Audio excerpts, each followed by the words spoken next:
আসসালামু আলাইকুম। আপনি কি চায়নায় উচ্চশিক্ষা নিতে চান কিন্তু খরচ আর জটিল ডকুমেন্টেশন নিয়ে চিন্তিত? একদম চিন্তা করবেন না।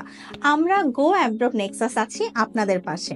আজকের ভিডিওতে আমি আপনাদেরকে বলবো কিভাবে মাত্র সহজ ৩টি উপায়ে আপনি চায়নায় উচ্চশিক্ষার সুযোগ লাভ করতে পারবেন। আমাদের প্রক্রিয়া খুবই সহজ। প্রথম ধাপে আপনার একাডেমিক ট্রান্সক্রিপ্ট এবং ইম্পর্ট্যান্ট ডকুমেন্টসের স্ক্যান কপি আমাদের অফিসে জমা দিতে হবে। ইম্পর্ট্যান্ট ডকুমেন্টসের মধ্যে থাকবে আপনার একাডেমিক ট্রান্সক্রিপ্ট, সার্টিফিকেট, আপনার medical report, passport, police clearance এবং অ্যাপ্লিকেন্টসের পিকচার।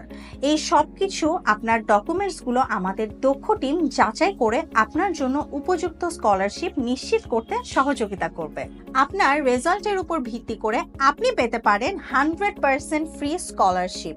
এছাড়া 100% ফ্রি অ্যাকোমোডেশন, এমনকি আপনার রেজাল্টের উপর ভিত্তি করে আপনি মান্থলি স্টাইপেন্ড বা উপবৃত্তিও পেতে পারেন। তৃতীয় ধাপে আপনি নিজেকে প্রস্তুত করবেন চায়নায় উচ্চশিক্ষার জন্য এবং এখানে go abroad Nexus visa processing থেকে শুরু করে আপনার ট্রাভেল প্ল্যানিং পর্যন্ত সব কিছুতে আপনাকে সর্বোচ্চ সাহায্য করবে। আমরা অলরেডি 2025 মার্চ ইনটেকের ফাইল প্রসেসিং সম্পন্ন করেছি এবং ইতিমধ্যে 2025 সেপ্টেম্বর ইনটেকের জন্য ফাইল অ্যাকসেপ্ট করা শুরু করেছি। তাহলে আর দেরি না করে আপনি যদি নিজের চায়নায় উচ্চশিক্ষার স্বপ্ন পূরণ করতে চান, চলে আসুন গো অ্যাব্রড নেক্সাসে। আমরা আছি আপনাদের সাথে প্রতিটি ধাপে। ধন্যবাদ।